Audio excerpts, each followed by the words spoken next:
Welcome back, folks. It's Tuesday, September 12th, 2023. Born on this date in 1913, four-time Olympic gold medalist Jesse Owens of Oakville.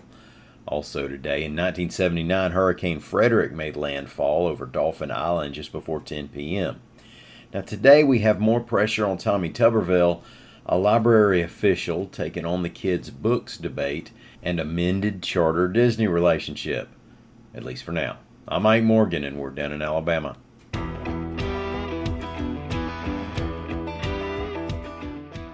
Some Republicans are beginning to speak out against U.S. Senator Tommy Tuberville's blockade on military promotions over the Defense Department's policy of reimbursing service members and their families who travel for an abortion. The Dallas Morning News reported that Texas Congressman Michael McCall, the House Foreign Affairs chairman, said that the hold is paralyzing the Defense Department. He called it a national security problem and said he wishes Tuberville would reconsider. Similarly, Republican presidential candidate Nikki Haley told CNN she disagrees with the hold. She said the Defense Department shouldn't have instituted the abortion policy in the first place and that she would change it if she were president, but that, quote, "We don't need to be using military families as political pawns. That's a mistake."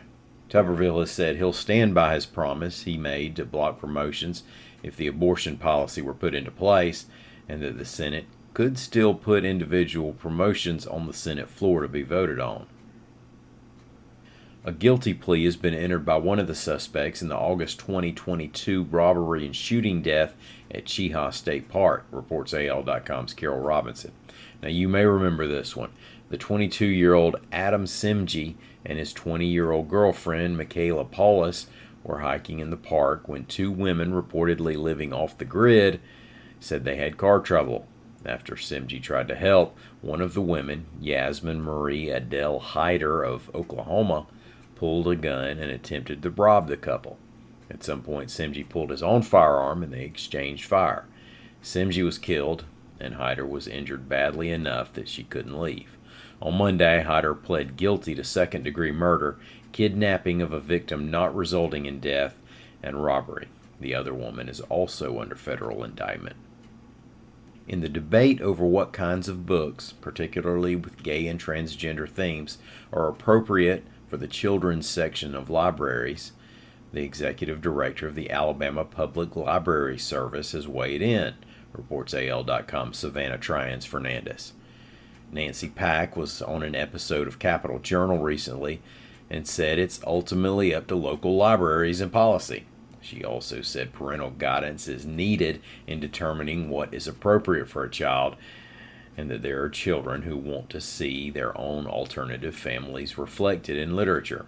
Last week, Governor Kay Ivey sent a letter to the state library agency to point out books she felt were inappropriate for the age range they were in. Those included Who Are You? The Kid's Guide to Gender Identity in the Foley Public Library, and The Pronoun Book in the Prattville Public Library. I haven't seen any numbers, but we probably have had more than a few people in the state use internet television for the first time over the past couple weeks. Now, I understand those who yearn for the simpler times of cable television.